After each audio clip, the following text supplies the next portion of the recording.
দর্শক, একটি প্রবাদ আছে, খাজনা থেকে বাজনা বেশি। ঠিক সেটি আজকে আমাদের সাথে হয়েছে। আমরা এই মুহূর্তে আছি একটি অটোরিকশা সিএনজিতে, যেটাতে চড়ে আমরা যাচ্ছি চট্টগ্রাম থেকে 50 কিলোমিটার দূরে।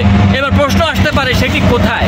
সেটি হচ্ছে ধর্মীয় গুরুত্ব যেখানে সেখানে, সেটি হচ্ছে প্রাকৃতিক সৌন্দর্যের লীলাভূমি ফটিকছড়ি। সেই ফটিকছড়িতে আমরা এখন যাচ্ছি। তবে সেখানে কেন যাচ্ছি সেটি একটু আপনাদের সাথে তুলে ধরি। আমরা সেখানে যাচ্ছি একটি দাওয়াতে। একটি ছোট ভাই আমাদেরকে দাওয়াত করেছে। দাওয়াতটি যেভাবে দাওয়াত করেছে সেটি না করার আর কোনো জায়গা ছিল না। সেই জন্যই আমরা কিন্তু এখন এত রাতে, অর্থাৎ গভীর রাতে আমরা সেখানে ছুটে যাচ্ছি।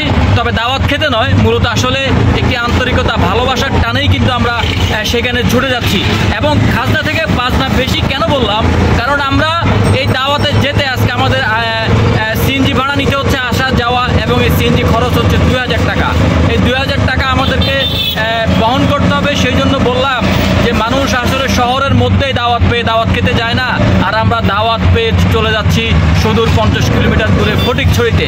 সেই ফটিকছড়ি আসলে দাওয়াত খেতে যাচ্ছি না, মূলত হচ্ছে ছোটো ভাইয়ের সাথে দেখা করবো, অনেকদিন পর তার সাথে দেখা হবে, এবং সেই জন্যই কিন্তু তার ভালোবাসার টানে সেই জন্যে আমরা কিন্তু ছুটে যাচ্ছি তার কাছে, মূলত দাওয়াতের জন্য নয়। আসলে ভিডিও বানাচ্ছি, সেই জন্যই বললাম যে খাজনা থেকে বাজনা বেশি, না হলে তো আপনারা আবার ভিডিওটি দেখবেন না। আমরা আছি, তবে আমরা এই মুহূর্তে আমার সাথে আরও দুজন ছোটো ভাই আছে, তাদের একটু বক্তব্য শুনবো। তাদের আসলে কেমন লাগছে এই রাতে, গভীর রাতে আমরা যে ফটিকছড়িতে যাচ্ছি, আবার কিভাবে ফিরে আসবো কিনা, সব বিষয়ে আমাদের ছোটো ভাইয়ের সাথে একটু আমরা কথা বলতে চাই।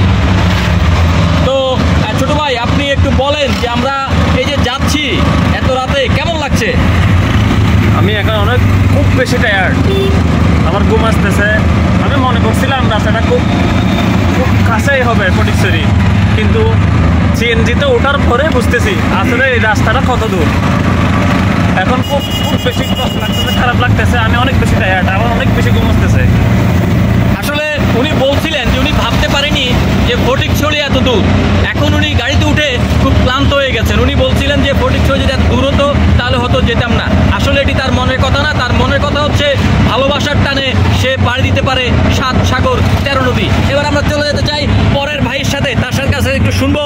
তিনিও এখন অনেক মোড়ে আছেন, অবশ্য তিনি খুব এনজয় করতেছেন। তা আপনি ছোটো ভাই, আপনি কেমন এনজয় করতেছেন একটু বলতেন? বলতে হারুন ভাই, আপনি যেভাবে বলছেন মানে আমি এনজয় করছি কিনা, আসলে এনজয় করছি।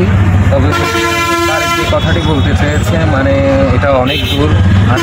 আমি এই ব্যাপারে অবগত আছি, এটা অনেক দূর। তবে কথা হলো যে প্রকৃতপক্ষে আজকে তো এক্সাম ছিল, টায়ার্ড ছিলাম, তবে তবুও যাওয়ার কারণ হলো যে আমাদের যিনি বন্ধু আছেন ওখানে যাওয়া হচ্ছে। আসলে এখানে তো আসলে ওই 2000 টাকা খরচের বিষয় না বা খাওয়ার বিষয় না, ওখানে যাওয়ার মূল কারণ হলো বন্ধুত্বের আন্তরিকতার টান, ভালোবাসার টান। তার মধ্যে ওর সাম্প্রতিক সময়ে ওর একটা ট্র্যাজেডি গেছে, যার কারণে ধরেন এর মধ্যে তার সাথে আর দেখা করা সম্ভব হয়নি, যার কারণে এখন ওনার কাছে যাওয়া, ওনার সাথে কথা বলা। দর্শক, আসলে উনিও বলছিলেন যে আসলে টাকা বড় কথা না, বড় কথা হচ্ছে ভালোবাসা। ভালোবাসা দিলে ভালোবাসা পাবেন, এমন ট্রেন্ড কিন্তু এখন চলছে। তো সেই জন্য উনি বলছিলেন যে আসলে ওনাদের যে বন্ধু, ওনার সাথে দেখা করতেই কিন্তু এত দূরে যাওয়া। খাওয়া দাওয়া বড় বিষয় না, বড় বিষয় হচ্ছে একসাথে এনজয় করতে করতে বন্ধুর কাছে যাওয়া, সেটি হচ্ছে বড় বিষয়। তো দর্শক, আসলে আপনাদের সাথে একটু শেয়ার করার কথা মনে হলো, তাই করলাম। পরবর্তীতে আরও এই ধরনের নতুন নতুন খবর নিয়ে আপনাদের সাথে হাজির হব। সেই পর্যন্ত সাথেই থাকুন, পাশেই থাকুন।